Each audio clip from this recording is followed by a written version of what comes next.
the show. Thanks. Nice glasses. Thank you. When you are crafting a show like this, and you being executive producer, do you just call and say that you're doing this, or like I need you, or is this a favor? Part of being in the business as long as I've been in the business is I know a lot of people and I'm able to call people, and I've done favors for a lot of people over the course of my career too, and ideally when you ask somebody to be in a show, you're like the lead is like it'll be really fun. So when we come to Rachel and say like, "Can you want to play my son?" you think, "Okay, yes. Yeah, that should be fun. That looks like a fun thing to do." I'm sure you answer kindly. You're like, We'll see. yeah, maybe. It's a yes, like obviously. Yeah. Animation at this point in your career, why animation? Is there a certain freedom that comes with animation that you don't have to worry about being on set and that kind of nature? For sure, but also part of it is just being a fan of the form. I love when I growing up, cartoons were a big part of my life. We used to call them cartoons, now it's animation. I remember watching The Simpsons on the Tracy Ullman show, and they were just little bumper segments and thinking, oh, I wonder if this will be something fun. But I also remember looking at Matt Groening's cartoons in the back of the New Yorker or the Village Voice or whatever, and it's always been something that's been interesting to me because of the freedom in the storytelling. You can do whatever you want, right? And you can play with tone, and you can play with character, and you can play with language in a way that it's much more difficult and frankly much more expensive to do in a live action element. So we've been able to really lean into that with the show and find the right balance, hopefully, of the macabre and the funny and the weird and but hopefully the real. I mean, that's what most of the animation shows on Fox have done. But really, if you look at Bob's Burgers or even now with Krapopolis or Simpsons, obviously is the gold standard. But they've really amplified the weird and able to keep the element of character and relatability that keeps you coming back.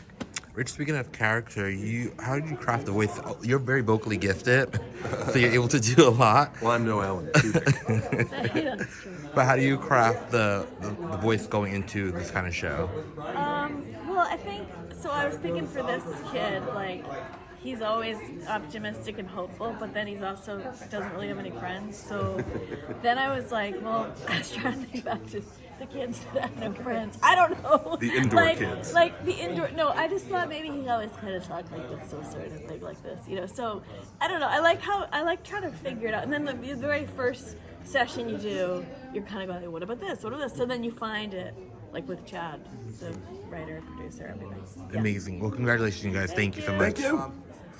Alan, you're no stranger to Comic-Con, of course. What makes you gravitate to these kind of projects?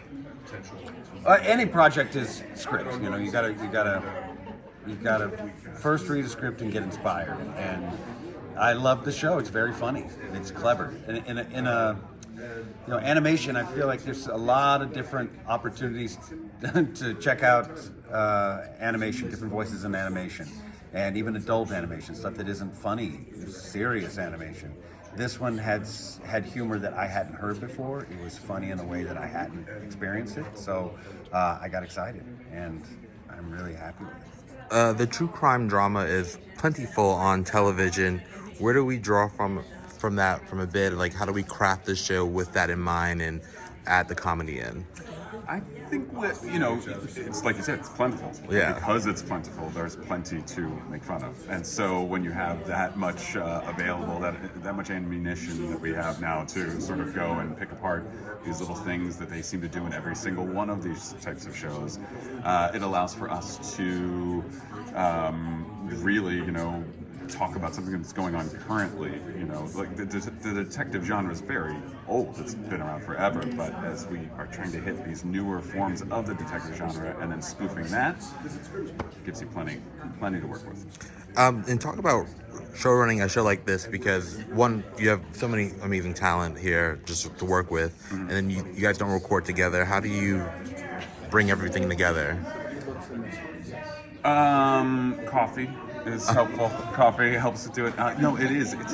It's a really crazy job, and one I wasn't quite prepared for, because animation is just a very long game. It's, you start thinking of an episode, you write it, then you do a table read, then you have to go to animatic, you have to record it, then it goes to color, then you have to redo that. I mean, it's a year between like thought and it being done, so it just takes a lot, and there's so many departments involved, and there's so many things you never think about, where it's like, do you like this drawing of a burrito? And you're like, What? yeah, I guess, I approve of that drawing of a burrito. You're doing a great job if that is the minutia you have to deal with. Yes, I do have to at times. Because deal with it. comedy is so, like, it's gut, it's like a gut instinct and a feel, and it's just, but to have to pull it all out and then bring it all back together, man, well done. I spend a year being in the moment.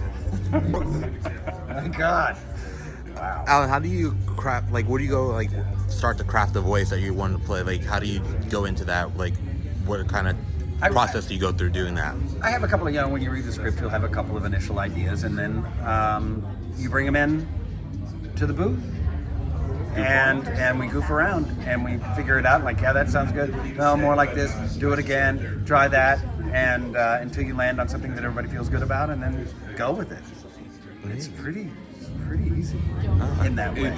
But he's being modest. It's not so, because then you find it, and then you're crafting it, and then you have to do. He does all the hard work, and then all the stuff, and then they have to animate around. I think we know that the hard work is him looking at jokes this close. That's funny. The damn burrito. Thank you guys. Congratulations.